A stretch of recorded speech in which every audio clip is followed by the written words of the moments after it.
ದಿನ ನಾವು bachelor of public administration course 110 ನಗರ ಸ್ಥಳೀಯ ಆಡಳಿತ ಬ್ಲಾಕ್ 1 ಬ್ಲಾಕ್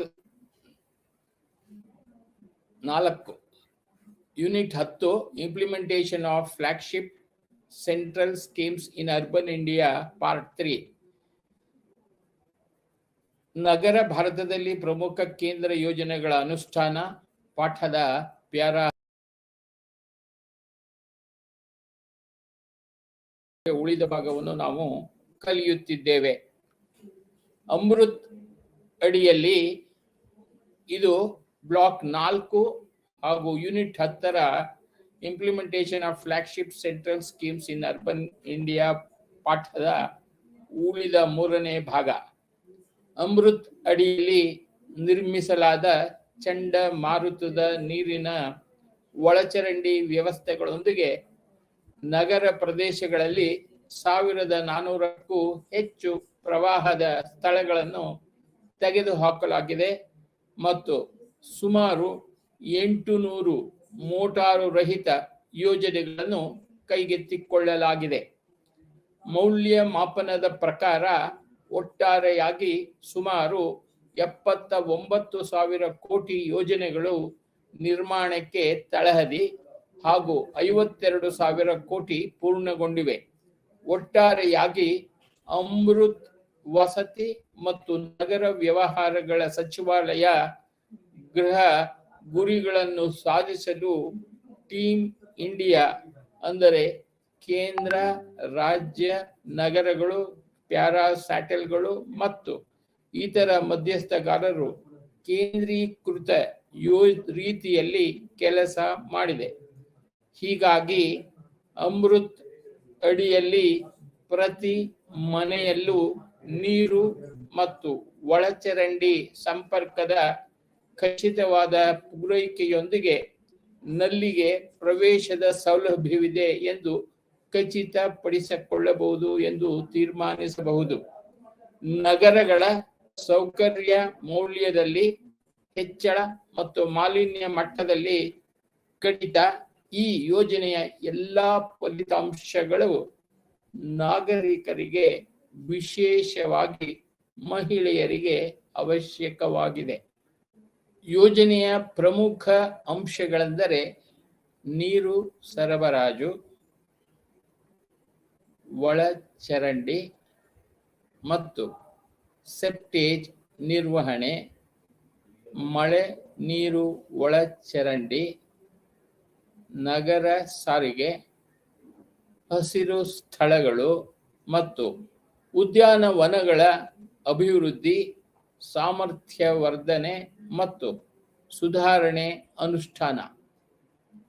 ಈ ಪ್ರಯತ್ನದಲ್ಲಿ ಯೋಜನೆಯ ಸರಿಯಾದ ಅನುಷ್ಠಾನ ಮತ್ತು ನಗರ ಭಾರತದಲ್ಲಿ ಸುಸ್ಥಿರ ಅಭಿವೃದ್ಧಿಗಾಗಿ ರಾಜಕೀಯ ನಾಯಕರು, ಆಡಳಿತಗಾರರು ಮತ್ತು ನಾಗರಿಕರ ಜಂಟಿ ಪ್ರಯತ್ನಗಳು ಬಹಳ ಅವಶ್ಯಕವಾಗಿವೆ. 10.4 smart cities mission. 10.4 smart cities mission. Smart city mission ಅನ್ನು 25 ಜೂನ್ 2015ರಂದು ಪ್ರಾರಂಭಿಸಲಾಯಿತು. ಕಳೆದ 5 ವರ್ಷಗಳಲ್ಲಿ ಸ್ಮಾರ್ಟ್ ಸಿಟಿಗಳ ಮಿಷನ್ ಮಾರ್ಗಸೂಚಿಗಳನ್ನು ಬಿಡುಗಡೆ ಮಾಡಿದ ನಂತರ ಚಾಲೆಂಜ್ ಪ್ರಕ್ರಿಯೆಯ ಮೂಲಕ 100 ನಗರಗಳನ್ನು ಆಯ್ಕೆ ಮಾಡಲಾಗಿದೆ. ಉದ್ದೇಶವು ಪ್ರಮುಖ ಮೂಲ ಸೌಕರ್ಯಗಳನ್ನು ಒದಗಿಸುವ ನಗರಗಳನ್ನು ಉತ್ತೇಜಿಸುವುದು ಮತ್ತು ಅದರ ನಾಗರಿಕರಿಗೆ ಯೋಗ್ಯ ಗುಣಮಟ್ಟದ ಜೀವನ, ಸ್ವಚ್ಛ ಮತ್ತು ಸುಸ್ಥಿರ ಪರಿಸರ ಮತ್ತು ಸ್ಮಾರ್ಟ್ ಪರಿಹಾರಗಳ ಅನ್ವಯವನ್ನು ನೀಡುತ್ತದೆ. ಸುಸ್ಥಿರ ಮತ್ತು ಅಂತರ್ಗತ ಅಭಿವೃದ್ಧಿಯ ಮೇಲೆ ಪ್ರಮುಖ ಗಮನ ಉಳಿದಿದೆ. ಈ ನಿಟ್ಟಿನಲ್ಲಿ ಕಾಂಪ್ಯಾಕ್ಟ್ ಪ್ರದೇಶಗಳಲ್ಲಿ ಕೆಲಸ ಮಾಡುವುದು ಭಾರತದ ಇತರ ಮಹತ್ವಾಕಾಂಕ್ಷೆಯ ನಗರಗಳಿಗೆ ಲೈಟ್ ಹೌಸ್ನಂತೆ ಕಾರ್ಯನಿರ್ವಹಿಸುವ ಪ್ರತಿರೂಪದ ಮಾದರಿಯನ್ನು ರಚಿಸುವುದು ಗುರಿಯಾಗಿದೆ. ಸ್ಮಾರ್ಟ್ ಸಿಟಿ ಮಿಷನ್ನ ಉದ್ದೇಶವು ಆರ್ಥಿಕ ಬೆಳವಣಿಗೆಯನ್ನು ಹೆಚ್ಚಿಸುವುದು ಮತ್ತು ಸ್ಥಳೀಯ ಪ್ರದೇಶ ಅಭಿವೃದ್ಧಿಯನ್ನು ಸಕ್ರಿಯಗೊಳಿಸುವ ಮೂಲಕ ಮತ್ತು ತಂತ್ರಜ್ಞಾನವನ್ನು ಬಳಸಿಕೊಳ್ಳುವ ಮೂಲಕ ಜನರ ಜೀವನದ ಗುಣಮಟ್ಟವನ್ನು ಸುಧಾರಿಸುವುದು ಎಂದು ಗಮನಿಸಬೇಕಾಗುತ್ತದೆ. ಇದು ಸ್ಮಾರ್ಟ್ ಫಲಿತಾಂಶಗಳಿಗೆ ಕಾರಣವಾಗುತ್ತದೆ. ಈ ಸಂದರ್ಭದಲ್ಲಿ ಪ್ರದೇಶ ಆಧಾರಿತ ಅಭಿವೃದ್ಧಿಯು ಕೊಳೆಗೇರಿಗಳನ್ನು ಒಳಗೊಂಡಂತೆ ಅಸ್ತಿತ್ವದಲ್ಲಿರುವ ಪ್ರದೇಶಗಳನ್ನು ರೆಟ್ರೋಫಿಟ್ ಮತ್ತು ಮರು ಅಭಿವೃದ್ಧಿ ಉತ್ತಮ ಯೋಜಿತ ಪ್ರದೇಶಗಳನ್ನಾಗಿ ಪರಿವರ್ತಿಸುತ್ತದೆ. ಅಸ್ತಿತ್ವದಲ್ಲಿರುವ ಪ್ರದೇಶಗಳನ್ನು ರೆಟ್ರೋಫಿಟ್ ಮತ್ತು ಮರು ಅಭಿವೃದ್ಧಿ ಉತ್ತಮ ಯೋಜಿತ ಪ್ರದೇಶಗಳಾಗಿ ಪರಿವರ್ತಿಸುತ್ತದೆ. ಉತ್ತಮ ಯೋಜಿತ ಪ್ರದೇಶಗಳಾಗಿ ಪರಿವರ್ತಿಸುವ ಅಸ್ತಿತ್ವದಲ್ಲಿರುವ ಪ್ರದೇಶಗಳನ್ನು ಉತ್ತಮ ಯೋಜಿತ ಪ್ರದೇಶಗಳನ್ನಾಗಿ ಪರಿವರ್ತಿಸುತ್ತದೆ. ಇದು ಇಡೀ ನಗರದ ಅಭಿವೃದ್ಧಿ ಮತ್ತು ಸುಧಾರಣೆಗೆ ಕಾರಣವಾಗುತ್ತದೆ. ಇದರ ಜೊತೆಗೆ ನಗರ ಪ್ರದೇಶಗಳಲ್ಲಿ ಜನಸಂಖ್ಯೆಯ ತ್ವರಿತ ಹೆಚ್ಚಳಕ್ಕೆ ಅನುಗುಣವಾಗಿ ನಗರಗಳ ಸುತ್ತಲೂ ಹೊಸ ಪ್ರದೇಶಗಳನ್ನು ಗ್ರೀನ್ ಫೀಲ್ಡ್ ಅಭಿವೃದ್ಧಿ ಪಡಿಸಲಾಗುವುದು. ಆದಾಗ್ಯೂ ಸ್ಮಾರ್ಟ್ ಪರಿಹಾರಗಳ ಅನ್ವಯವು ನಗರ ಪ್ರದೇಶಗಳಲ್ಲಿ ಮೂಲ ಸೌಕರ್ಯ ಮತ್ತು ಸೇವೆಗಳನ್ನು ಸುಧಾರಿಸಲು ತಂತ್ರಜ್ಞಾನ, ಮಾಹಿತಿ ಮತ್ತು ಡೇಟಾವನ್ನು ಪರಿಣಾಮಕಾರಿಯಾಗಿ ಬಳಸಲು ನಗರಗಳನ್ನು ಸಕ್ರಿಯಗೊಳಿಸುತ್ತದೆ. ರಾಷ್ಟ್ರೀಯ ಮಟ್ಟದ ಸವಾಲಿನಲ್ಲಿ ಭಾಗವಹಿಸಲು ಸ್ಮಾರ್ಟ್ ಸಿಟಿ ಪ್ರಸ್ತಾವನೆಗಳನ್ನು ಸಿದ್ಧಪಡಿಸಲು ಸ್ಮಾರ್ಟ್ ಸಿಟಿ ಮಿಷನ್ನಲ್ಲಿ ನಾಗರಿಕ ತೊಡಗಿಸಿಕೊಳ್ಳುವಿಕೆಯ ಸಮಗ್ರ ವ್ಯಾಯಾಮವು ಅಡಿಪಾಯವನ್ನು ಹಾಕಿದೆ ಎಂದು ನಮೂದಿಸುವುದು ಯೋಗ್ಯವಾಗಿದೆ. Smart city mission strategy, smart city mission ತಂತ್ರ. ಈ ಮಿಷನ್ನಲ್ಲಿ ಪ್ರದೇಶ ಆಧಾರಿತ ಅಭಿವೃದ್ಧಿಯ ಕಾರ್ಯತಂತ್ರದ ಅಂಶಗಳು ನಗರ ಸುಧಾರಣೆ, ನಗರ ನವೀಕರಣ ಮತ್ತು ನಗರ ವಿಸ್ತರಣೆ ಮತ್ತು ಪ್ಯಾನ್ ಸಿಟಿ ಉಪಕ್ರಮವನ್ನು ಒಳಗೊಂಡಿವೆ. ಇದರಲ್ಲಿ ನಗರ ಭಾರತದಲ್ಲಿ ನಗರದ ದೊಡ್ಡ ಭಾಗಗಳನ್ನು ಒಳಗೊಂಡಿರುವ ಸ್ಮಾರ್ಟ್ ಪರಿಹಾರಗಳನ್ನು ಅನ್ವಯಿಸಲಾಗುತ್ತದೆ. ರಾಜ್ಯ ಸರ್ಕಾರ ಮತ್ತು ಅರ್ಬನ್ ಲೋಕಲ್ ಬಾಡಿಗಳು ಯೋಜನೆಯ ಗಾತ್ರ, ಅಗತ್ಯವಿರುವ ವಾಣಿಜ್ಯ ಹಣಕಾಸು ಮತ್ತು ಅಗತ್ಯ ಹಣಕಾಸು ವಿಧಾನಗಳಿಗೆ ಅನುಗುಣವಾಗಿ ವಿಶೇಷ ಉದ್ದೇಶದ ವಾಹನದ ಪಾವತಿಸದ ಬಂಡವಾಳದ ಅವಶ್ಯಕತೆಗಳನ್ನು ನಿರ್ಧರಿಸುತ್ತದೆ. ಸ್ಮಾರ್ಟ್ ಸಿಟಿ ಮಿಷನ್ ಕೇಂದ್ರ ಪ್ರಾಯೋಜಿತ ಯೋಜನೆಗಾಗಿ ಕಾರ್ಯನಿರ್ವಹಿಸುತ್ತದೆ. ಕೇಂದ್ರ ಸರ್ಕಾರವು 5 ವರ್ಷಗಳಲ್ಲಿ 48,000 ಕೋಟಿ, ಅಂದರೆ ಸುಮಾರು ಪ್ರತಿ ನಗರಕ್ಕೆ ವರ್ಷಕ್ಕೆ ಸರಾಸರಿ 100 ಕೋಟಿ ರು ಸಂಬಂಧಿತ ರಾಜ್ಯ ಅರ್ಬನ್ ಲೋಕಲ್ ಬಾಡಿಯಿಂದ ಹೊಂದಾಣಿಕೆಯ ಆಧಾರದ ಮೇಲೆ ಸಮಾನ ಮೊತ್ತವನ್ನು ಕೊಡುಗೆಯಾಗಿ ನೀಡಬೇಕಾಗುತ್ತದೆ. ಒಂದು ವೇಳೆ ಭಾರತ ಸರ್ಕಾರದ ನಿಧಿಗಳು ಮತ್ತು ರಾಜ್ಯಗಳು ಅರ್ಬನ್ ಲೋಕಲ್ ಬಾಡಿಗಳ ಹೊಂದಾಣಿಕೆಯ ಕೊಡುಗೆಯು ಯೋಜನಾ ವೆಚ್ಚದ ಒಂದು ಭಾಗವನ್ನು ಪೂರೈಸಿದರೆ, ಉಳಿದ ಹಣವನ್ನು ಮೂಲಗಳಿಂದ ಕ್ರೋಢೀಕರಿಸುವ ನಿರೀಕ್ಷೆ ಇದೆ. ಇದನ್ನು ನಾವು ಈ ಕೋರ್ಸ್ನ ಘಟಕ 8ರಲ್ಲಿ ಚರ್ಚಿಸಿದ್ದೇವೆ.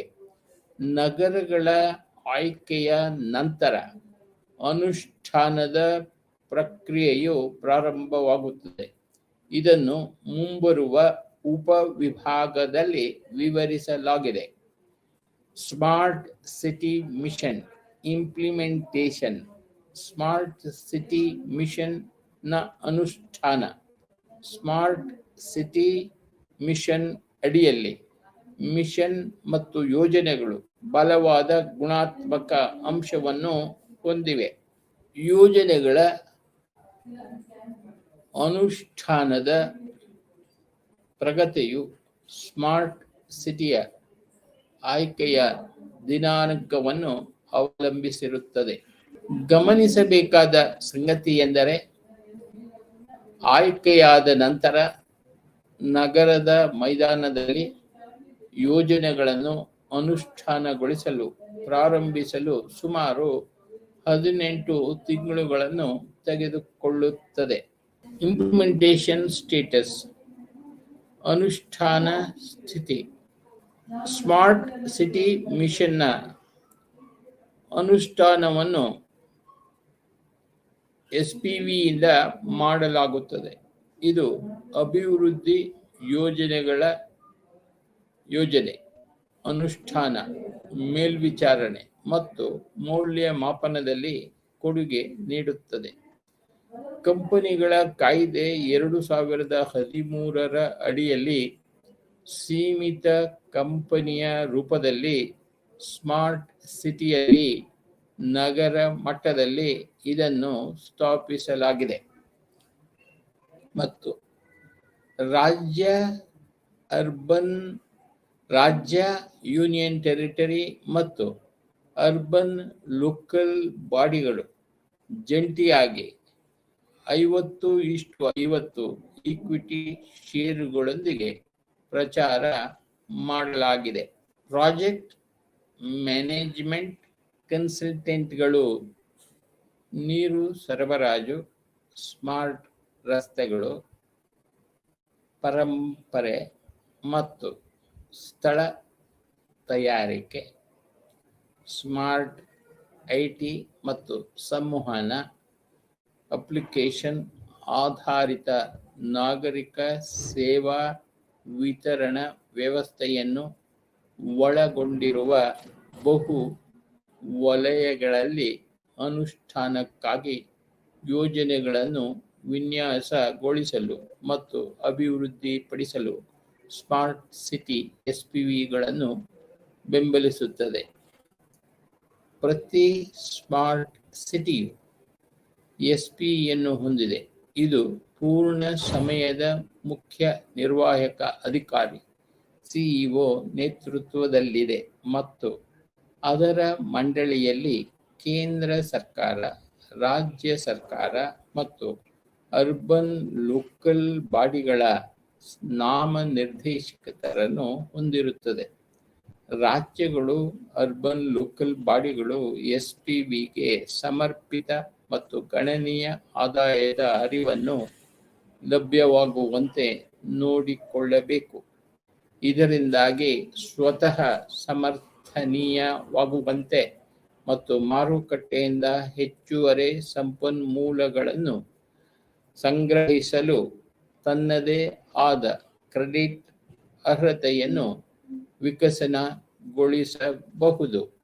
ಮತ್ತು ಸ್ಮಾರ್ಟ್ ಸಿಟಿಗೆ ಸರ್ಕಾರದ ಕೊಡುಗೆಯನ್ನು ಸಾರ್ವಜನಿಕ ಪ್ರಯೋಜನದ ಫಲಿತಾಂಶಗಳನ್ನು ಹೊಂದಿರುವ ಮೂಲ ಸೌಕರ್ಯಗಳನ್ನು ರಚಿಸಲು ಬಳಸಲಾಗುತ್ತದೆ. ಮುಂದಿನ ಉಪವಿಭಾಗವು ರಾಜಸ್ಥಾನದ ಡಾಟಾದ ಆಧಾರದ ಮೇಲೆ ರಾಜ್ಯದಲ್ಲಿ ಅನುಷ್ಠಾನದ ಪ್ರಗತಿಯನ್ನು ಚಿತ್ರಿಸುತ್ತದೆ. ಸ್ಮಾರ್ಟ್ ಸಿಟೀಸ್ ಮಿಷನ್ ಇನ್ ರಾಜಸ್ಥಾನ್. ರಾಜಸ್ಥಾನದಲ್ಲಿ ಸ್ಮಾರ್ಟ್ ಸಿಟೀಸ್ ಮಿಷನ್. ರಾಜಸ್ಥಾನದಲ್ಲಿ ಜೈಪುರ, ಉದಯಪುರ, ಕೋಟಾ ಮತ್ತು ಅಜ್ಮೀರ್ ಎಂಬ 4 ನಗರಗಳನ್ನು ಸ್ಮಾರ್ಟ್ ಸಿಟಿಗಳಾಗಿ ಅಭಿವೃದ್ಧಿಪಡಿಸಲು ಶಾರ್ಟ್ ಲಿಸ್ಟ್ ಮಾಡಲಾಗಿದೆ. ಈ ಮಿಷನ್ ಅಡಿಯಲ್ಲಿ ರಾಜ್ಯ ಸರ್ಕಾರವು ಪ್ರಮುಖ ಮೂಲ ಸೌಕರ್ಯಗಳನ್ನು ಒದಗಿಸುವ ನಗರಗಳನ್ನು ಉತ್ತೇಜಿಸಲು ಪ್ರಯತ್ನಗಳನ್ನು ಮಾಡುತ್ತಿದೆ. ನಾಗರಿಕರಿಗೆ ಯೋಗ್ಯ ಗುಣಮಟ್ಟದ ಜೀವನ, ಸ್ವಚ್ಛ ಮತ್ತು ಸುಸ್ಥಿರ ಪರಿಸರವನ್ನು ನೀಡುತ್ತದೆ ಮತ್ತು ನಗರಗಳ ಅಭಿವೃದ್ಧಿಗೆ ಸ್ಮಾರ್ಟ್ ಪರಿಹಾರಗಳನ್ನು ಅನ್ವಯಿಸುತ್ತದೆ. ನಿಧಿಯ ಕಾರ್ಯವಿಧಾನವು ಪ್ರತಿ ನಗರಕ್ಕೆ 100 ಕೋಟಿ ರುಗಳನ್ನು 5 ವರ್ಷಗಳವರೆಗೆ ಕೇಂದ್ರ ಸರ್ಕಾರದಿಂದ ಅನುದಾನವಾಗಿ ನೀಡಲಾಗುತ್ತದೆ ಮತ್ತು ಅದಕ್ಕೆ ಸಮಾನವಾದ ಮೊತ್ತವನ್ನು ಸಂಬಂಧಪಟ್ಟ ರಾಜ್ಯ ಅರ್ಬನ್ ಲೋಕಲ್ ಬಾಡಿಗಳ ಕೊಡುಗೆಯಾಗಿ ನೀಡಬೇಕು.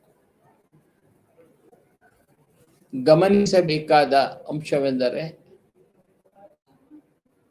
31 ಡಿಸೆಂಬರ್ 2020 ಈ ಮಿಷನ್ ಅಡಿಯಲ್ಲಿ 1237 ಕೋಟಿ ರು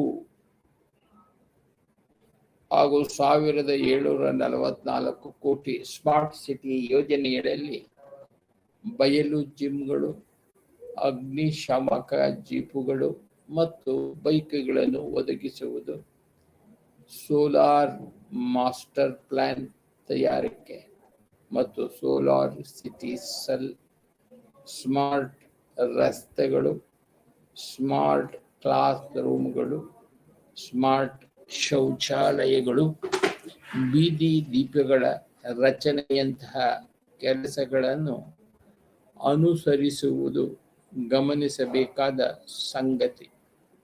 ಸಾರ್ವಜನಿಕ ಸಾರಿಗೆ ವ್ಯವಸ್ಥೆ, ಉನ್ನತ ಮಟ್ಟದ ಸೇತುವೆಗಳ ನಿರ್ಮಾಣ, ಬಹು ಹಂತದ ಮೇಲ್ಸೇತುವೆ, ವೈಫೈ, ವಾಯು ಮಾಲಿನ್ಯ ಮೇಲ್ವಿಚಾರಣೆ, ಸೊಳ್ಳೆಗಳ ಮೇಲ್ವಿಚಾರಣೆ, ಸಾರಿಗೆ ಬೆಂಬಲ ಮತ್ತು ಪಾರ್ಕಿಂಗ್ ಸ್ಥಳಗಳಿಗೆ ಹಂಚಿಕೆ, ನೀರಿನ ATM ಯಂತ್ರಗಳ ಅಳವಡಿಕೆಯನ್ನು ಕೈಗೊಳ್ಳಲಾಗುತ್ತಿದೆ. ಸ್ಮಾರ್ಟ್ ಸಿಟೀಸ್ ಮಿಷನ್ ಅಚೀವ್ಮೆಂಟ್ಸ್: 6,000ಕ್ಕೂ ಹೆಚ್ಚು ಸಣ್ಣ ಮತ್ತು ದೊಡ್ಡ ಯೋಜನೆಗಳಿದ್ದು ಇವುಗಳನ್ನು ವಿವಿಧ ಹಂತಗಳಲ್ಲಿ 2 ಲಕ್ಷ ಕೋಟಿ ರು ವಸತಿ ಮತ್ತು ನಗರ ವ್ಯವಹಾರಗಳ ಸಚಿವಾಲಯದ ವತಿಯಿಂದ ಇದು ನಡೆದಿರುತ್ತದೆ. ಮಿಷನ್ ಅಡಿಯಲ್ಲಿ ನಗರಗಳು SPVಗಳು, ಸ್ಮಾರ್ಟ್ ಸಿಟಿ ಸಲಹಾ ವೇದಿಕೆಗಳು ಮತ್ತು ನೇಮಕಗೊಂಡ ಪ್ರಾಜೆಕ್ಟ್ ಮ್ಯಾನೇಜ್ಮೆಂಟ್ ಕನ್ಸಲ್ಟೆಂಟ್ಗಳನ್ನು ಸಂಯೋಜಿಸಿವೆ. ಪ್ರಾರಂಭವಾದಾಗಿನಿಂದ 5,151 ಹೆಚ್ಚಿನ ಮೌಲ್ಯದ ಯೋಜನೆಗಳು 2 ಲಕ್ಷ ಕೋಟಿಗಳನ್ನು ಅನುಷ್ಠಾನಗೊಳಿಸಲಾಗಿದ್ದು, ಇದು 100 ನಗರಗಳಲ್ಲಿ ಅನುಷ್ಠಾನದ ವಿವಿಧ ಹಂತಗಳಲ್ಲಿ ಇವೆ. ಗಮನಿಸಬೇಕಾದ ಅಂಶವೆಂದರೆ 31 ಡಿಸೆಂಬರ್ 2020ರಂತೆ ಟೆಂಡರ್ ಮಾಡಿದ ಸ್ಮಾರ್ಟ್ ಸಿಟಿ ಯೋಜನೆಗಳ ಮೌಲ್ಯ 1,76,357 ಕೋಟಿ ರೂಗಳು. ನೀಡಿರುವ ವರ್ಕ್ ಆರ್ಡರ್ಗಳ ಮೌಲ್ಯ 1,40,374 ಕೋಟಿ ಮತ್ತು ಪೂರ್ಣಗೊಂಡ ಎಲ್ಲ ಯೋಜನೆಗಳ ಮೌಲ್ಯ 35,058 ಕೋಟಿ. ಇಂಟಿಗ್ರೇಟೆಡ್ ಕಮಾಂಡ್ ಮತ್ತು ಕಂಟ್ರೋಲ್ ಸೆಂಟರ್ಗಳು, ಸ್ಮಾರ್ಟ್ ರಸ್ತೆಗಳು, ಸ್ಮಾರ್ಟ್ ವಾಟರ್, ಸೌರ ಮೇಲ್ಛಾವಣಿಗಳು ಮತ್ತು ನಗರ ಭಾರತದಲ್ಲಿ ರೋಮಾಂಚಕ ಸಾರ್ವಜನಿಕ ಸ್ಥಳಗಳಿಗೆ ಸಂಬಂಧಿಸಿದ ಯೋಜನೆಗಳ ಅನುಷ್ಠಾನದಲ್ಲಿ ಗಮನಾರ್ಹ ಪ್ರಗತಿಯನ್ನು ಸಾಧಿಸಲಾಗಿದೆ ಎಂಬುದು ಡಾಟಾದಿಂದ ಸ್ಪಷ್ಟವಾಗಿದೆ. ಆದಾಗ್ಯೂ ಸ್ಮಾರ್ಟ್ ಸಿಟಿ ಮಿಷನ್ ದೀರ್ಘಾವಧಿಯ ಯೋಜನೆಯಾಗಿದೆ ಮತ್ತು ಅದರ ಫಲಿತಾಂಶಗಳು 2022ರ ನಂತರದ ಅವಧಿಯಲ್ಲಿ ಗೋಚರಿಸುತ್ತವೆ. ನ್ಯೂ ಇನಿಷಿಯೇಟಿವ್ಸ್, ಹೊಸ ಉಪಕ್ರಮಗಳು. ಮಿಷನ್ ಅಡಿಯಲ್ಲಿ ನಗರಾಭಿವೃದ್ಧಿಯ ವಿವಿಧ ಅಂಶಗಳಾದ್ಯಂತ ಸಮಗ್ರ ಅಭಿವೃದ್ಧಿಯನ್ನು ಖಾತ್ರಿಪಡಿಸುವ ಹಲವಾರು ಉಪಕ್ರಮಗಳನ್ನು ಪ್ರಾರಂಭಿಸಲಾಗಿದೆ ಮತ್ತು ಮುಂದಿನ ಹಂತದ ಅಭಿವೃದ್ಧಿಗೆ ಸ್ಮಾರ್ಟ್ ಸಿಟಿ ಮಿಷನ್ ಅನ್ನು ಕವಲೊಡೆಯುತ್ತದೆ. ಈ ನಿಟ್ಟಿನಲ್ಲಿ ಕೆಲವು ಪ್ರಮುಖವಾದವುಗಳು: ಭಾರತ ಸ್ಮಾರ್ಟ್ ಸಿಟೀಸ್ ಫೆಲೋಶಿಪ್ ಕಾರ್ಯಕ್ರಮ, ಈಸ್ ಆಫ್ ಲಿವಿಂಗ್ ಇಂಡೆಕ್ಸ್ ಮತ್ತು ಮುನಿಸಿಪಲ್ ಪರ್ಫಾರ್ಮೆನ್ಸ್ ಇಂಡೆಕ್ಸ್. ಮೂರನೆಯದು ಹವಾಮಾನ ಸ್ಮಾರ್ಟ್ ಸಿಟಿಗಳು. ನಾಲ್ಕನೆಯದು data smart cities strategy, assessment framework ಮತ್ತು open data. India urban data exchange ಪೋರ್ಟಲ್ಗಳು, ಭಾರತ ನಗರ ಡೇಟಾ ವಿನಿಮಯ, ನ್ಯಾಷನಲ್ ಅರ್ಬನ್ ಇನ್ನೋವೇಷನ್ ಸ್ಟಾಕ್, ಭಾರತ ನಗರ ವೀಕ್ಷಣಾಲಯ, ರಾಷ್ಟ್ರೀಯ ನಗರ ಕಲಿಕೆಯ ವೇದಿಕೆಯಲ್ಲಿ ಸಾಮರ್ಥ್ಯ ನಿರ್ಮಾಣ ಚೌಕಟ್ಟುಗಳು, ನೆರೆಹೊರೆಗಳ ಸವಾಲು ಘೋಷಣೆ, ಭಾರತ cycles for change challenge, smart ಸಿಟಿಗಳಿಗೆ ಐಸಿಟಿ ಮಾನದಂಡಗಳು, ಪ್ರಾಥಮಿಕ ಕರಡು ಐಸಿಟಿ ಮಾನದಂಡಗಳು, ಅರ್ಬನ್ ಲರ್ನಿಂಗ್ ಇಂಟರ್ನ್ಶಿಪ್ ಪ್ರೋಗ್ರಾಮ್ ಹಾಗೂ ಸ್ಮಾರ್ಟ್ ಸಿಟಿಗಳಲ್ಲಿ ಕೋವಿಡ್-19 ಪ್ರತಿಕ್ರಿಯೆ. Smart city mission and rapid response in COVID-19 management. Smart city mission ಮತ್ತು ಕೋವಿಡ್-19 ನಿರ್ವಹಣೆಯಲ್ಲಿ ತ್ವರಿತ ಪ್ರತಿಕ್ರಿಯೆ ಕೋವಿಡ್-19 ನಿರ್ವಹಣೆ ಕ್ಷಿಪ್ರ ಪ್ರತಿಕ್ರಿಯೆಗಾಗಿ ಸ್ಮಾರ್ಟ್ ಸಿಟಿ ಮಿಷನ್ ಬೆಂಬಲಿಸಿದೆ ಎಂದು ನಮೂದಿಸಬೇಕು. ಈ ಮಿಷನ್ ಅಡಿಯಲ್ಲಿ ಬೆಂಗಳೂರು, ಪುಣೆ, ಆಗ್ರಾ ಮತ್ತು ವಡೋದರ ಅಂತಹ ವಿವಿಧ ಸ್ಮಾರ್ಟ್ ಸಿಟಿಗಳಲ್ಲಿ ಇಂಟಿಗ್ರೇಟೆಡ್ ಕಮಾಂಡ್ ಮತ್ತು ಕಂಟ್ರೋಲ್ ಸೆಂಟರ್ಗಳನ್ನು ಸ್ಥಾಪಿಸಲಾಯಿತು. ಸಾಂಕ್ರಾಮಿಕ ಸಮಯದಲ್ಲಿ ನೈಜ ಸಮಯದ ಮೇಲ್ವಿಚಾರಣೆ ಮತ್ತು ತಂತ್ರಜ್ಞಾನವನ್ನು ಬಳಸಿಕೊಂಡು ಸಾಂಕ್ರಾಮಿಕ ರೋಗದ ಪರಿಣಾಮಕಾರಿ ನಿರ್ವಹಣೆಗಾಗಿ ಅವುಗಳನ್ನು ಯುದ್ಧ ಕೊಠಡಿಗಳನ್ನಾಗಿ ಪರಿವರ್ತಿಸಲಾಗಿದೆ. ಕೋವಿಡ್-19 ವಿರುದ್ಧ ಹೋರಾಡುವಲ್ಲಿ SCM ಅಂದರೆ ಸ್ಮಾರ್ಟ್ ಸಿಟಿ ಮಿಷನ್ ಸ್ಮಾರ್ಟ್ ಸಿಟಿಗಳಾದ್ಯಂತ ಉತ್ತಮ ಅಭ್ಯಾಸಗಳನ್ನು ಸಂಯೋಜಿಸಿದೆ ಎಂದು ಉಲ್ಲೇಖಿಸಲಾಗಿದೆ. ಈ ಅಭ್ಯಾಸಗಳು ಮಾಹಿತಿಯನ್ನು ಸಂಗ್ರಹಿಸುವುದು, ಕ್ಷಿಪ್ರ ಸಂವಹನ, ಕೋವಿಡ್ ಸೋಂಕಿತ ಪ್ರದೇಶಗಳು ಮತ್ತು ಜನರ ಸಕ್ರಿಯ ನಿರ್ವಹಣೆ ಮತ್ತು ಸಾಂಕ್ರಾಮಿಕ ಹರಡುವುದನ್ನು ತಪ್ಪಿಸಲು ಪೂರ್ವಭಾವಿ ಕ್ರಮಗಳನ್ನು ತೆಗೆದುಕೊಳ್ಳಬೇಕಾಗುತ್ತದೆ. ಅವುಗಳನ್ನು ಎಲ್ಲ ಸ್ಮಾರ್ಟ್ ಸಿಟಿ ಸಿಇಒಗಳು ಮತ್ತು ಮುನಿಸಿಪಲ್ ಕಮಿಷನರ್ಗಳೊಂದಿಗೆ ದಾಖಲಿಸಲಾಗಿದೆ ಮತ್ತು ಹಂಚಿಕೊಳ್ಳಲಾಗಿದೆ ಮತ್ತು ನಗರ ಭಾರತದ ಇತರ ನಗರಗಳಲ್ಲಿ ಪುನರಾವರ್ತಿಸಲಾಗಿದೆ. ಸ್ಮಾರ್ಟ್ ಸಿಟಿ ಮಿಷನ್ ಆಹಾರ ವಿತರಣೆಯ ಸ್ಥಳ ಮತ್ತು ಸಂಪರ್ಕ ವಿವರಗಳೊಂದಿಗೆ ಆಹಾರ ಮತ್ತು ಆಶ್ರಯವನ್ನು ಒದಗಿಸುವ ಮಾಹಿತಿಯನ್ನು ಸಂಗ್ರಹಿಸಿದೆ. ಅಸ್ತಿತ್ವದಲ್ಲಿರುವ ಅಥವಾ ಸ್ಮಾರ್ಟ್ ಸಿಟಿಗಳಾದ್ಯಂತ ಹೊಸದಾಗಿ ಪ್ರಾರಂಭಿಸಲಾದ ಆಶ್ರಯ ಮನೆಗಳು ಮತ್ತು ಅಡುಗೆ ಮನೆಗಳ ಸ್ಥಳ ಮತ್ತು ಸಂಪರ್ಕ ವಿವರಗಳೊಂದಿಗೆ ಆಹಾರ ಮತ್ತು ಆಶ್ರಯದ ಬಗ್ಗೆ ಮಾಹಿತಿಯನ್ನು ಸ್ಮಾರ್ಟ್ ಸಿಟಿ ಮಿಷನ್ ಸಂಗ್ರಹಿಸಿದೆ. ಈ ಮಹತ್ವದ ಮಾಹಿತಿಯನ್ನು ನಗರದ ಮಧ್ಯಸ್ಥಗಾರರಾದ್ಯಂತ ಹಂಚಿಕೊಳ್ಳಲಾಗಿದೆ ಮತ್ತು ನಕ್ಷೆಗಳ ಮೂಲಕವೂ ಪ್ರವೇಶಿಸಬಹುದಾಗಿದೆ ಎಂಬುದನ್ನು ಗಮನಿಸಬೇಕು.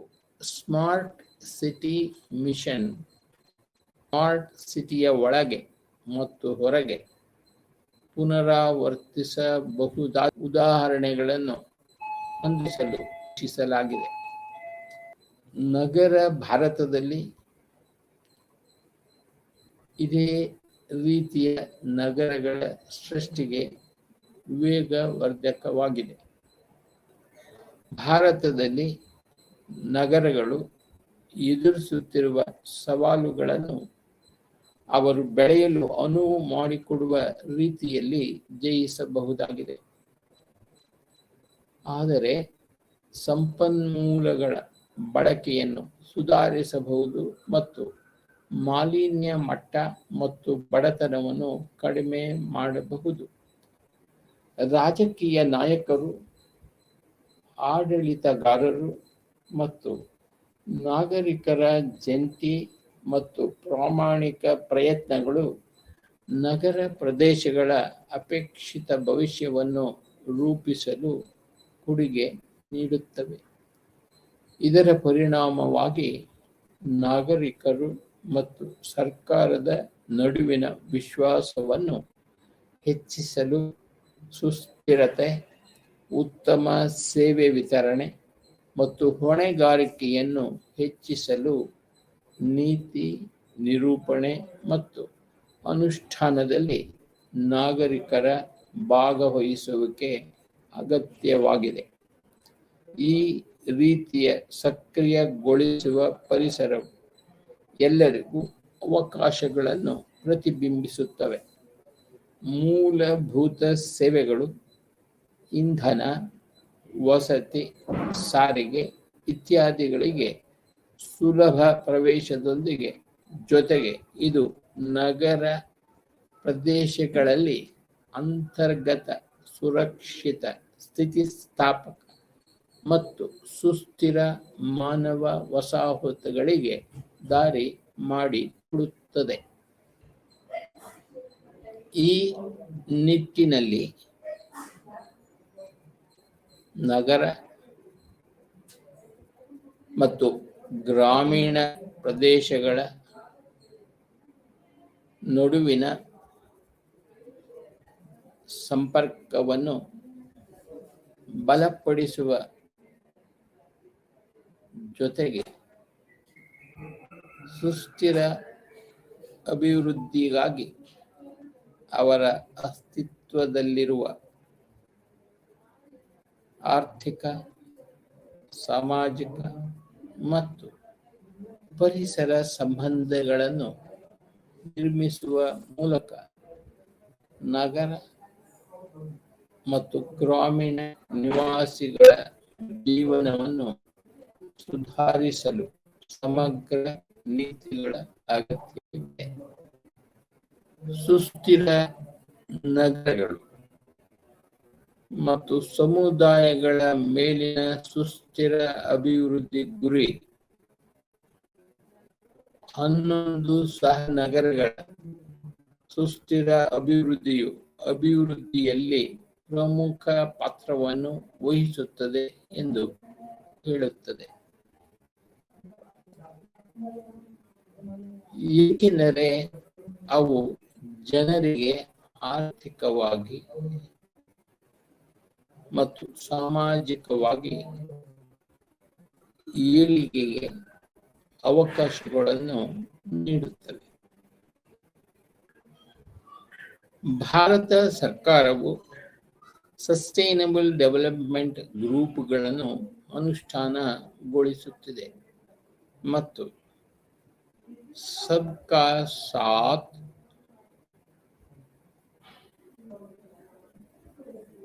ಸಬ್ಕಾ ವಿಕಾಸ್,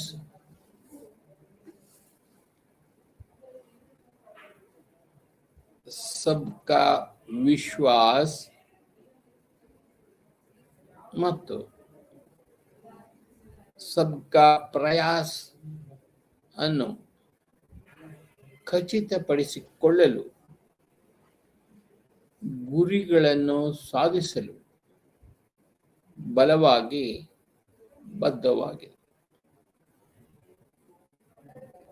ಸುಸ್ಥಿರ ಅಭಿವೃದ್ಧಿ ಗುರಿಗಳ ಧ್ಯೇಯ ವಾಕ್ಯವಾದ ಯಾರನ್ನು ಬಿಡುವುದಿಲ್ಲ. ಆದ್ದರಿಂದ ನಗರೀಕರಣವು ಪ್ರಮುಖ ಕೇಂದ್ರ ಯೋಜನೆಗಳ ಅನುಷ್ಠಾನದಲ್ಲಿ ರಾಜ್ಯ ಮತ್ತು ಸ್ಥಳೀಯ ಸರ್ಕಾರದ ಪಾತ್ರ. ಅರ್ಬನ್ ಲೋಕಲ್ ಬಾಡಿಗಳಲ್ಲಿ ನಗರ ಸೇವೆಗಳನ್ನು ಸುಧಾರಿಸಲು ವಸತಿ ಮತ್ತು ನಗರ ವ್ಯವಹಾರಗಳ ಸಚಿವಾಲಯವು ಹಲವಾರು ಯೋಜನೆಗಳನ್ನು ಪ್ರಾರಂಭಿಸಿದೆ ಎಂದು ನಾವು ಈಗಾಗಲೇ ಚರ್ಚಿಸಿದ್ದೇವೆ. ಈ ಸಂದರ್ಭದಲ್ಲಿ ಅರ್ಬನ್ ಲೋಕಲ್ ಬಾಡಿಗಳು ರಾಜ್ಯ ಸರ್ಕಾರದ ಅಧೀನದಲ್ಲಿರುವುದರಿಂದ ಕೇಂದ್ರ ಸರ್ಕಾರವು ನೇರವಾಗಿ ಅರ್ಬನ್ ಲೋಕಲ್ಗಳಿಗೆ ತನ್ನ ಯೋಜನೆಗಳನ್ನು ನೆಲದ ಮೇಲೆ ಜಾರಿಗೊಳಿಸಲು ನಿರ್ದೇಶಿಸಲು ಸಾಧ್ಯವಿಲ್ಲ. ಆದ್ದರಿಂದ ಲೋಕಲ್ ಗವರ್ನಮೆಂಟ್ ಮೂಲಕ ತನ್ನ ಯೋಜನೆಗಳನ್ನು ಜಾರಿಗೊಳಿಸಲು ರಾಜ್ಯ ಸರ್ಕಾರವನ್ನು ಕೇಳುವುದರೊಂದಿಗೆ ಕೇಂದ್ರ ಸರ್ಕಾರವು ಅರ್ಬನ್ ಲೋಕಲ್ ಗವರ್ನಮೆಂಟ್ಗಳಿಗೆ ಮಾರ್ಗದರ್ಶನ ನೀಡುತ್ತದೆ.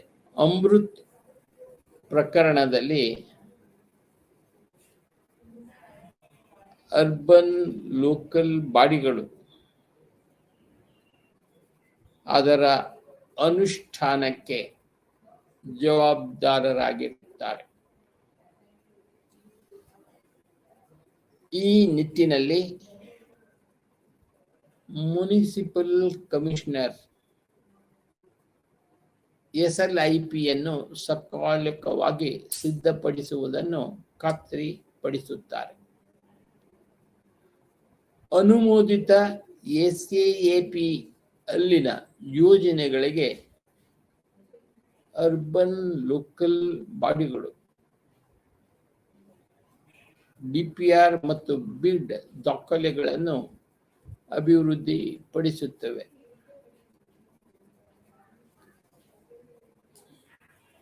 ಅರ್ಬನ್ ಲೋಕಲ್ ಬಾಡಿಗಳು DPRಗಳು ಮತ್ತು ಬಿಡ್ ಡಾಕ್ಯುಮೆಂಟ್ಗಳ ನಗರ ಮಟ್ಟದ ಅನುಮೋದನೆಗಳನ್ನು ಖಚಿತಪಡಿಸುತ್ತವೆ ಮತ್ತು ಇವುಗಳನ್ನು ಅನುಮೋದನೆಗಳಿಗಾಗಿ SLTC HPCಗೆ ರವಾನಿಸುತ್ತದೆ. ಅವರು ಹಣಕಾಸಿನ ನಿಯಮಗಳು ಮತ್ತು ನಿಬಂಧನೆಗಳಲ್ಲಿ ಒದಗಿಸಿದಂತೆ ಅನುಷ್ಠಾನ ಏಜೆನ್ಸಿಗಳನ್ನು ಸಂಗ್ರಹಿಸುತ್ತಾರೆ ಮತ್ತು ಕೆಲಸದ ನಂತರ ಅದನ್ನು ಸಕಾಲಿಕವಾಗಿ ಪೂರ್ಣಗೊಳಿಸುವುದನ್ನು ಖಚಿತಪಡಿಸಿಕೊಳ್ಳುತ್ತಾರೆ. ಈ ಉದ್ದೇಶಕ್ಕಾಗಿ ಅರ್ಬನ್ ಲೋಕಲ್ ಬಾಡಿಗಳು ಈ ಚಟುವಟಿಕೆಗಳನ್ನು ನಿರ್ವಹಿಸಲು PDMCಗಳಿಂದ ಬೆಂಬಲವನ್ನು ಪಡೆಯುತ್ತವೆ. ಸ್ಥಳೀಯ ಸಂಸ್ಥೆಗಳು ಸುಧಾರಣೆಗಳು ಮತ್ತು ಅನುಷ್ಠಾನಕ್ಕಾಗಿ ರಸ್ತೆ ನಕ್ಷೆಯನ್ನು ಸಹ ಅಭಿವೃದ್ಧಿಪಡಿಸುತ್ತವೆ. ಯೋಜನಾ ವೆಚ್ಚವನ್ನು ಹೆಚ್ಚಿಸದೆ ಯೋಜನೆಗಳನ್ನು ಸಕಾಲಿಕವಾಗಿ ಪೂರ್ಣಗೊಳಿಸಲು ಮಧ್ಯಸ್ಥಗಾರರ ನಡುವೆ ಸಮನ್ವಯ ಮತ್ತು ಸಹಯೋಗವನ್ನು ನಿರ್ಮಿಸುವ ಜವಾಬ್ದಾರಿಯನ್ನು ಸಹ ಅವರು ಹೊಂದಿರುತ್ತಾರೆ. ಯೋಜನೆ ಹಾಗೂ ಕಾರ್ಯಕ್ರಮದ ಯಶಸ್ವಿ ಅನುಷ್ಠಾನಕ್ಕಾಗಿ ರಾಜ್ಯ ಸರ್ಕಾರ ಮತ್ತು ಸಂಸ್ಥೀಯ ಸಂಸ್ಥೆಗಳ ನಡುವೆ ಉನ್ನತ ಮಟ್ಟದ ಸಹಕಾರ ಮತ್ತು ಸಮನ್ವಯದ ಅಗತ್ಯವಿದೆ. ಈ ನಿಟ್ಟಿನಲ್ಲಿ ತಾಳಮಟ್ಟದ ಅರ್ಬನ್ ಲೋಕಲ್ ಗೌರ್ಮೆಂಟ್ಗಳು ಸಮಸ್ಯೆಗಳನ್ನು ಪರಿಹರಿಸುವಲ್ಲಿ ಮತ್ತು ಸೌಲಭ್ಯಗಳನ್ನು ಒದಗಿಸುವಲ್ಲಿ ಜನರಿಗೆ ಹತ್ತಿರವಾಗಿದ್ದು, ಇದು ಯೋಜನೆಯ ಪರಿಣಾಮಕಾರಿ ಅನುಷ್ಠಾನಕ್ಕೆ ಕೊಡುಗೆ ನೀಡುತ್ತದೆ. ಯೋಜನೆಯ ಅನುಷ್ಠಾನವನ್ನು ಮೇಲ್ವಿಚಾರಣೆ ಮಾಡಲು ಪುರಸಭೆಯ ಮಟ್ಟದಲ್ಲಿ ವಿಶೇಷ ಉದ್ದೇಶದ ಸಂಸ್ಥೆಯನ್ನು ರಚಿಸಲಾಗಿದೆ. ಹಿಂದಿನ ಘಟಕಗಳಲ್ಲಿ ಸ್ಥಳೀಯ ಸರ್ಕಾರದ ಪಾತ್ರವನ್ನು ನಾವು ಈಗಾಗಲೇ ಚರ್ಚಿಸಿದ್ದೇವೆ. ಆದ್ದರಿಂದ ಈ ವಿಭಾಗದಲ್ಲಿ ನಾವು ಸ್ಮಾರ್ಟ್ ಸಿಟಿ ಮಿಷನ್ ಆಧಾರದ ಮೇಲೆ ಯೋಜನೆಯ ಮೇಲ್ವಿಚಾರಣೆಯಲ್ಲಿ ರಾಜ್ಯ ಮತ್ತು ಸ್ಥಳೀಯ ಸರ್ಕಾರದ ಪಾತ್ರದ ಮೇಲೆ ಕೇಂದ್ರೀಕರಿಸುತ್ತೇವೆ. Monitoring at the state level, ಮೇಲ್ವಿಚಾರಣೆ ರಾಜ್ಯ ಮಟ್ಟದಲ್ಲಿ ಮೇಲ್ವಿಚಾರಣೆ ಮುಖ್ಯ ಕಾರ್ಯದರ್ಶಿಯವರ ಅಧ್ಯಕ್ಷತೆಯಲ್ಲಿ ರಾಜ್ಯ ಮಟ್ಟದ ಉನ್ನತಾಧಿಕಾರ ಚಾಲನಾ ಸಮಿತಿಯನ್ನು ಶಿಫಾರಸು ಮಾಡಲಾಗಿದೆ. ಇದು ಮಿಷನ್ ಕಾರ್ಯಕ್ರಮವನ್ನು ಸಂಪೂರ್ಣವಾಗಿ ಮುನ್ನಡೆಸುತ್ತದೆ. ರಾಜ್ಯ ಮಟ್ಟದ ಉನ್ನತಾಧಿಕಾರ ಚಾಲನಾ ಸಮಿತಿ ರಾಜ್ಯ ಸರ್ಕಾರದ ಇಲಾಖೆಗಳ ಪ್ರತಿನಿಧಿಗಳನ್ನು ಒಳಗೊಂಡಿದೆ. ಸಂಬಂಧಪಟ್ಟ ಅರ್ಬನ್ ಲೋಕಲ್ ಬಾಡಿಯ ಮೇಯರ್ ಮತ್ತು ಮುನಿಸಿಪಲ್ ಕಮಿಷನರ್, ರಾಜ್ಯ ಮಟ್ಟದ ಉನ್ನತಾಧಿಕಾರ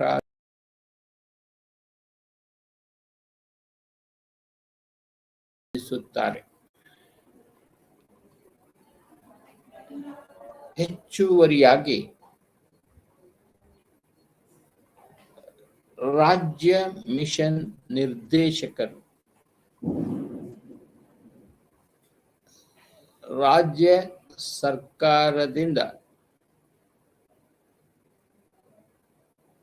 ನಾಮ ನಿರ್ದೇಶನಗೊಂಡ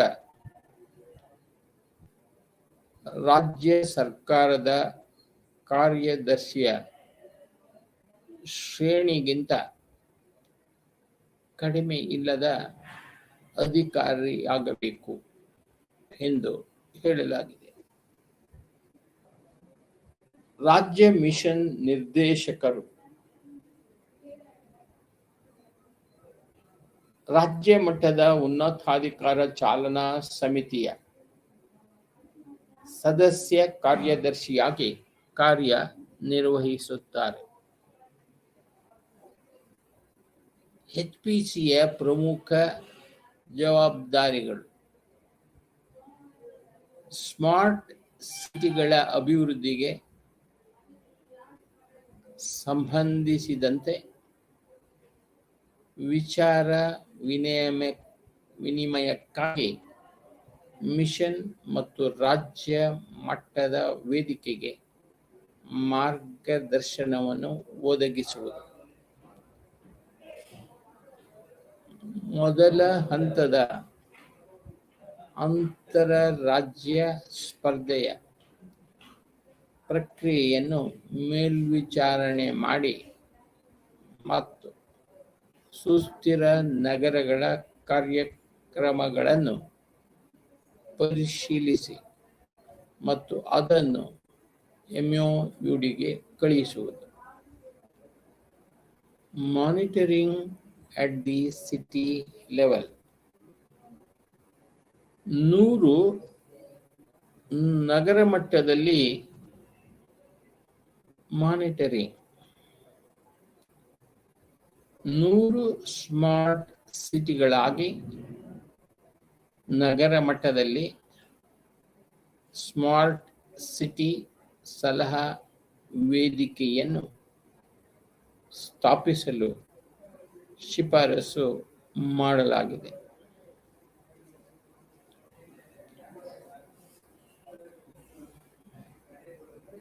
ಜಿಲ್ಲಾಧಿಕಾರಿ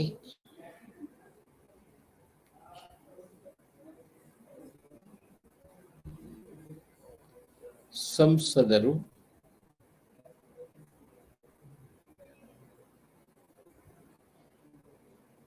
ಶಾಸಕರು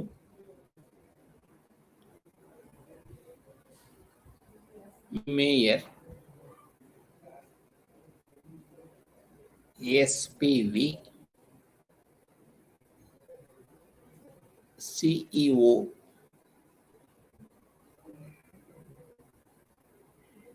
ಸ್ಥಳೀಯ ಯುವಕರು ಮತ್ತು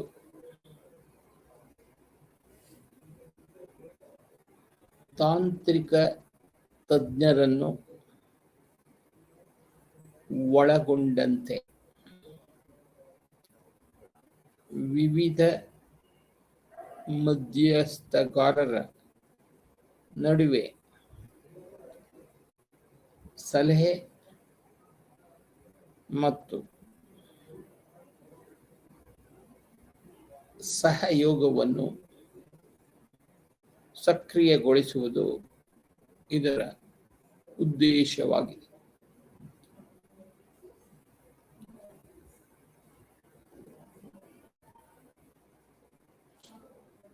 SPVಯ ಸಿಇಒ SCAFನ ಸಂಚಾಲಕರಾಗಿದ್ದಾರೆ ಎಂಬುದು ಉಲ್ಲೇಖನೀಯ. ಪರಿಣಾಮಕಾರಿ ಮತ್ತು ದಕ್ಷ ಸೇವೆಯನ್ನು ನೀಡಲು ಕೇಂದ್ರ, ರಾಜ್ಯ ಮತ್ತು ಸ್ಥಳೀಯ ಸರ್ಕಾರಗಳ ನಡುವೆ ಪರಿಣಾಮಕಾರಿ ಸಮನ್ವಯ ಮತ್ತು ಸಹಕಾರ ಕಾರ್ಯವಿಧಾನದ ಅಗತ್ಯವಿದೆ ಎಂಬುದು ಅಧ್ಯಯನದಿಂದ ಸ್ಪಷ್ಟವಾಗಿದೆ. ಈ ನಿಟ್ಟಿನಲ್ಲಿ ಯೋಜನೆಯ ಪರಿಣಾಮಕಾರಿ ಅನುಷ್ಠಾನ ಮತ್ತು ಸುಸ್ಥಿರ ಅಭಿವೃದ್ಧಿಗಾಗಿ ನಗರ ಸ್ಥಳೀಯ ಆಡಳಿತವನ್ನು ಬಲಪಡಿಸಲು ಸ್ಥಳೀಯ ಸಂಸ್ಥೆಗಳಿಗೆ ರಾಜ್ಯ ಸರ್ಕಾರದಿಂದ ಸೂಕ್ತ ಹಣಕಾಸಿನೊಂದಿಗೆ ಅಧಿಕಾರ ಮತ್ತು ಕಾರ್ಯಗಳ ವಿಕೇಂದ್ರೀಕರಣವನ್ನು ತ್ವರಿತ ಮಾಡಬೇಕಾಗುತ್ತದೆ. ಈಗ ಬ್ಲಾಕ್ 4 ಯೂನಿಟ್ 10.0 ಇಂದ 10.5 ನಾವು ತಿಳಿದ ವಿಷಯಗಳ ಸಾರಾಂಶವನ್ನು ಈಗ ನಾವು ತಿಳಿಯುತ್ತಿದ್ದೇವೆ. ಜಗತ್ತಿನಲ್ಲಿ ನಗರೀಕರಣಕ್ಕೆ ಸಾಕ್ಷಿಯಾಗಿದ್ದೇವೆ. 35% ಜನಸಂಖ್ಯೆ ನಗರ ಪ್ರದೇಶಗಳಲ್ಲಿ ವಾಸಿಸುತ್ತಾರೆ ಎಂದು ಡಾಟಾ ಎತ್ತಿ ತೋರಿಸುತ್ತದೆ. ಭಾರತವು ನಗರೀಕರಣವನ್ನು ಮುಂದುವರಿಸುತ್ತಿರುವುದರಿಂದ ಸುಸ್ಥಿರ ಅಭಿವೃದ್ಧಿಯ ಪ್ರಯತ್ನಗಳು ನಗರ ಬೆಳವಣಿಗೆಯ ಯಶಸ್ವಿ ನಿರ್ವಹಣೆಯ ಮೇಲೆ ಅವಲಂಬಿತವಾಗಿದೆ. ಇಲ್ಲಿ ನಿರುದ್ಯೋಗ, ಆರೋಗ್ಯ ರಕ್ಷಣೆ, ಶಿಕ್ಷಣ, ವಸತಿ, ಸಾರಿಗೆ, ಇಂಧನ ವ್ಯವಸ್ಥೆ ಮತ್ತು ಮೂಲ ಸೌಕರ್ಯದ ಸಮಸ್ಯೆಗಳು ದೊಡ್ಡ ಸವಾಲನ್ನು ಎದುರಿಸುತ್ತಿವೆ. ಇದನ್ನು ಆಧುನಿಕ ನಗರ ಆಡಳಿತದ ಮೂಲಕ ಮಾತ್ರ ಪರಿಹರಿಸಬಹುದು. ಸುಸ್ಥಿರ ನಗರಗಳು ಮತ್ತು ಸಮುದಾಯಗಳ ಮೇಲಿನ ಸುಸ್ಥಿರ ಅಭಿವೃದ್ಧಿ ಗುರಿ 11 ಸಹ ನಗರಗಳ ಸುಸ್ಥಿರ ಅಭಿವೃದ್ಧಿಯಲ್ಲಿ ಪ್ರಮುಖ ಪಾತ್ರವನ್ನು ವಹಿಸುತ್ತದೆ ಎಂದು ಹೇಳುತ್ತದೆ. ಏಕೆಂದರೆ ಅವು ಜನರಿಗೆ ಆರ್ಥಿಕವಾಗಿ ಮತ್ತು ಸಾಮಾಜಿಕವಾಗಿ ಏಳಿಗೆಗೆ ಅವಕಾಶಗಳನ್ನು ನೀಡುತ್ತವೆ. ಭಾರತ ಸರ್ಕಾರವು SDGಗಳನ್ನು ಅನುಷ್ಠಾನಗೊಳಿಸುತ್ತಿದೆ ಮತ್ತು ಸಬ್ಕಾ ಸಾಥ್, ಸಬ್ಕಾ ವಿಕಾಸ್, ಸಬ್ಕಾ ವಿಶ್ವಾಸ್ ಖಾತ್ರಿಪಡಿಸಲು ಗುರಿಗಳನ್ನು ಸಾಧಿಸಲು ಬಲವಾಗಿ ಬದ್ಧವಾಗಿದೆ. ಸುಸ್ಥಿರ ಅಭಿವೃದ್ಧಿ ಗುರಿಗಳ ಧ್ಯೇಯ ವಾಕ್ಯವಾದ ಯಾರನ್ನೂ ಬಿಡುವುದಿಲ್ಲ. ಈ ಘಟಕದಲ್ಲಿ ನಾವು ಪ್ರಧಾನ ಮಂತ್ರಿ ಆವಾಸ್ ಯೋಜನೆ ಪುನರ್ವಿಭವನಗೊಳಿಸುವಿಕೆ ಮತ್ತು ನಗರ ಪರಿವರ್ತನೆಗಾಗಿ ಅಟಲ್ ಮಿಷನ್ ಮತ್ತು ನಗರಗಳಲ್ಲಿ ಸಮತೋಲಿತ ಬೆಳವಣಿಗೆ ಮತ್ತು ಸುಸ್ಥಿರ ಅಭಿವೃದ್ಧಿಯನ್ನು ಸಾಧಿಸಲು ಸ್ಮಾರ್ಟ್ ಸಿಟಿಗಳ ಮಿಷನ್ ಮೂಲಕ ಅಗತ್ಯ ಮಹತ್ವ ಮತ್ತು ಸಾಧನೆಗಳನ್ನು ಚರ್ಚಿಸಿದ್ದೇವೆ. ರಾಜ್ಯಗಳು ಮತ್ತು ಕೇಂದ್ರಾಡಳಿತ ಪ್ರದೇಶಗಳ ಅನುಷ್ಠಾನ ಸಮಗ್ರ ಅಭಿವೃದ್ಧಿಯು ಜೀವನದ ಗುಣಮಟ್ಟವನ್ನು ಸುಧಾರಿಸುತ್ತದೆ, ಉದ್ಯೋಗಾವಕಾಶಗಳನ್ನು ಸೃಷ್ಟಿಸುತ್ತದೆ ಮತ್ತು ನಾಗರಿಕರ ಆದಾಯವನ್ನು ಹೆಚ್ಚಿಸುತ್ತದೆ. ಭಾರತದಲ್ಲಿ ಅಂತರ್ಗತ ನಗರಗಳಿಗೆ ಕಾರಣವಾಗುತ್ತದೆ ಎಂದು ನಿರೀಕ್ಷಿಸಲಾಗಿದೆ. ಸುಸ್ಥಿರ ಅಭಿವೃದ್ಧಿಗೆ ಕೊಡುಗೆ ನೀಡುವ ಪ್ರಮುಖ ಕಾರ್ಯಕ್ರಮಗಳು ಮತ್ತು ಯೋಜನೆಗಳ ಕುರಿತು ಈ ಘಟಕವು ನಿಮಗೆ ಸಾಕಷ್ಟು ಮಾಹಿತಿ ಮತ್ತು ಜ್ಞಾನವನ್ನು ನೀಡಿದೆ ಎಂದು ನಾವು ಭಾವಿಸುತ್ತೇವೆ. ಮುಂದಿನ ಘಟಕದಲ್ಲಿ ಸೇವೆ ವಿತರಣೆಯಲ್ಲಿ ನಗರ ಸರ್ಕಾರದ ಪಾತ್ರವನ್ನು ನಾವು ವಿವರಿಸುತ್ತೇವೆ ಮತ್ತು ವಿಶ್ಲೇಷಿಸುತ್ತೇವೆ. ಇದರೊಂದಿಗೆ ನಾವು BPAC 110 ನಗರ ಸ್ಥಳೀಯ ಆಡಳಿತ ಬ್ಲಾಕ್ 4 ಘಟಕ 10 ನಗರ ಭಾರತದಲ್ಲಿ ಪ್ರಮುಖ ಕೇಂದ್ರ ಯೋಜನೆಗಳ ಅನುಷ್ಠಾನ ಪಾಠವನ್ನು ಪೂರ್ಣಗೊಳಿಸುತ್ತೇವೆ. ಎಲ್ಲರಿಗೂ ನಮಸ್ತೆ.